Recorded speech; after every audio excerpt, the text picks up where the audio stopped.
Hi అండి. చూసారు కదా, శ్రావణ మాసం అంతా మా ఇంట్లో కోడలు అయితే ఎన్ని గుడ్లు పెట్టేస్తున్నాయో. మేమైతే ఒక్క గుడ్డు కూడా తినలేదు. కోడలు అయితే రోజు గుడ్లు పెట్టి పెట్టి ఇన్ని గుడ్లు అయితే చూడండి ఫ్రిడ్జ్లో అయితే పెట్టేస్తున్నాను. బయట ఉంటే చెడిపోతాయని చెప్పేసి ఇన్ని గుడ్లు రోజు ఇన్ని గుడ్లు పెడతా ఉన్నాయి. ఏం చేసేది, ఇవి కావు కూడా కూర్చుంటా ఉండలేదు. కావు కన్నా కూర్చుంటే అన్ని కావుకేసేసేదాన్ని. ఇలా కావు కూర్చోకుండా రోజు ఇట్లయితే పెట్టేసిపోతా ఉన్నాయి. చాలా గుడ్లు అంటే చాలా గుడ్లు అయిపోయినాయి. చూసారు కదా, నేనైతే లెక్క పెట్టలేదు ఎన్ని గుడ్లు అయితే ఉన్నాయో. ఏంటి పెట్టిండలేదు, ఈ ఫ్రిడ్జ్ డోర్లో అయితే ఉత్తు గుడ్లే ఉన్నాయి అన్నీని.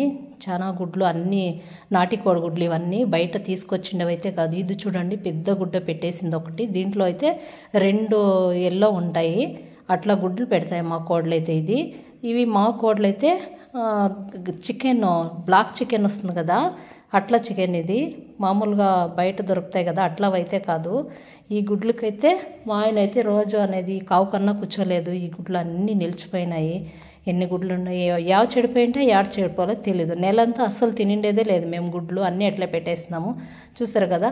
ఇంకా చికెన్ లేదు, మటన్ లేదు, గుడ్డ లేదు నెలంతా. అందుకోసమే ఇప్పుడైతే మంగళవారం కదా, ఈరోజు మంగళవారం అని చెప్పేసి మా ఆయన అయితే ఇంక చికెన్ తీసుకొచ్చినారు. ఇంట్లో కోళ్ళు ఉన్నాయి కోస్తామని చెప్తే, లేదులే చికెన్ చేస్తాం ఈరోజు అని చెప్పేసి చికెన్ అయితే తీసుకొచ్చినారు. నేను చికెన్లోకైతే ఇంకా వద్దు చికెన్ ఎందుకని చెప్పేసి పప్పు, ఆకుకూర, గురిగాకు వచ్చింది. గురిగాకు బాగుంటుంది చేనులో కూరకు అని చెప్పేసి గురిగాకు కూడా పప్పు చేద్దామని చెప్పేసి గురిగాకు తీసుకొనేసి పప్పుకైతే రెడీ చేస్తాను. కుక్కర్లో పెట్టేసి చికెన్ తినుకోకుండా నెల రోజులు అసలు ఇన్ని రోజుల దాకా ఉన్నాం కదా, అందుకోసమే ఈరోజన్నా తిందాం. తర్వాత వినాయక చవితి వస్తుంది, మళ్ళీ తినే కాయలేదని చెప్పేసి ఈరోజైతే తినాలా అనుకునేసి డిసైడ్ అయిపోయినాను. అందుకోసమే చూడండి చికెన్ కూడా తెచ్చేస్తున్నారు మా ఆయన. చికెన్ తీసుకొచ్చినారు, దాన్ని కూడా చికెన్ ఫ్రై చేసేస్తాను. నేను చారా అట్లా ఏం చేయను. చికెన్ ఫ్రై చేసేసి పప్పు ఉంది కదా, ఆకుకూర పప్పు, దాంట్లోకే ఇప్పుడైతే తినేస్తామని చెప్పేసి ఇదంతా నీట్గా అయితే కడగల్లా కూడా. చూసారు కదా, రోజు వంటగదిలో చేసేది, తినేది, కడిగేది ఇదే పనే ఉంటుంది. చికెన్ చేసిండే రోజైతే ఇంకా ఎక్కువ పని అయితే ఉంటాయి మనకు. పాత్రలు కడిగేది, చేసేది, తినేది, ఇవంతా వంటగది క్లీన్ చేసుకునేది ఇదే సరిపోతూ ఉంటుంది. దీన్నైతే కుళాయి కింద నేనైతే సింక్లో పెట్టేసి ఇట్లా నీట్గా కడిగేస్తాను. ఇట్లా ఒక పాత్రలో వేసి నీళ్ళు వేసి ఇట్లా అంతా తీసుకొని కడిగి అట్లా చేయను. ఇట్లా తూట్ల గిన్నెలో వేసేసి సింక్లోకి వేసి బాగా నీట్గా కడిగేస్తే దాంట్లో ఉండే బ్లడ్ స్మెల్ అంతా వెళ్ళిపోవాలా, నీశ్వాసన రాకుండా ఇట్లా కుళాయి కింద కనుక పెట్టేసి మనం నీట్గా కడిగేసుకుంటే చాలా బాగుంటుంది. చూసారు కదా, ఇట్లయితే మనము ఇట్లా చేసుకోగలము, చాలా బాగుంటుంది.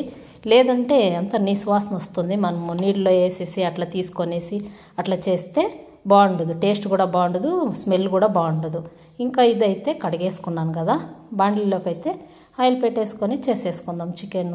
మధ్యాహ్నంకి మార్నింగ్ అయితే టిఫిన్ అయిపోయింది, చిత్రాన్నం చేస్తున్నాను, మార్నింగ్ తినేస్తున్నాము. ఇప్పుడు మధ్యాహ్నంకి అయితే ఇది చేసుకోనాలా. రోజు క్లీన్ చేయాలంటే సరిపోదు వంటగది.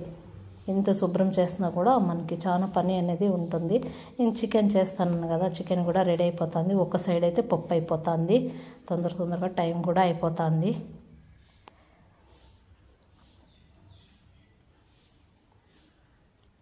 చికెన్ కూడా చేసేసుకొనేసి తినేసేయాల. నెల రోజులు అయిపోయింది కదా, నోరు బాగా పీకేస్తుంది తినాలా అని చెప్పేసి. శ్రావణ మాసం నుంచి మేము అసలు తినలేదు. అంతా కొంతమంది అయితే తినేస్తారు. మనం ఎందుకులే, పూజ చేస్తాం కదా, వరలక్ష్మి వ్రతము అని చెప్పేసి అయిపోయేదాకా కూడా తినలేదు. ఈరోజు మంగళవారము లాస్ట్ అయిపోయినాకైతే చేసేస్తా ఉన్నాం. ఇప్పుడు కూడా ఎందుకంటే ఎక్కువ అంతా జలుబు చేసేసి తగ్గు పడిశాలు అట్లంతా వచ్చేస్తున్నాయి. ఇంకా వేడి నీళ్ళు వేరే తాగుతున్నాం కదా, నోరైతే చెడిపోయింది. అందుకోసమే చికెన్ తినాలా అని చెప్పేసి ఇంక ఈరోజు మా ఆయన అయితే చికెన్ అయితే తీసుకొచ్చినారు. ఈ గుడ్లు కూడా మేము ఎప్పుడు తినాలో ఏమో, ఎన్ని గుడ్లు అవుట్లో చెడిపోయింది ఎన్ని ఉన్నాయో, మంచివి ఎన్ని ఉన్నాయో అసలు మాకే తెలియదు. బాగుండేటివి అయితే వాడుకుందాము, బాగాలేనివి అయితే పడేసేయాల అంతే. ఇంకా ఏం చేయాల, 10 కన్నా కూర్చోయింటే 10కి వేసేదాన్ని, 10కి కూడా కూర్చోలేదు కదా. అందుకోసమే ఇంకా గుడ్లు కూడా తినేసేయాల తొందరగా, లేదంటే అవి అన్నీ పాడవుతాయి. నాటి గుడ్లు దొరకవు కదా మనకి, ఇంట్లో ఉండేటివి కూడా వాడుకోకపోతే మనం వేస్ట్. ఇంకా చికెన్ కూడా చేసేస్తా ఉన్నాను. అంతా చికెన్ తొందరగా అయిపోతే తినేసేయాల, ఆకలిస్తుంది బాగా.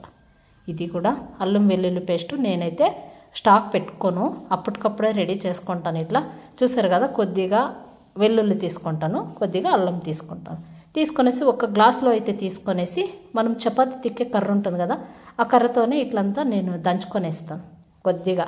అప్పటికప్పుడే ఇట్లా దంచుకొనేసి వేస్తే టేస్ట్ స్మెల్ అనేది చాలా బాగుంటుంది.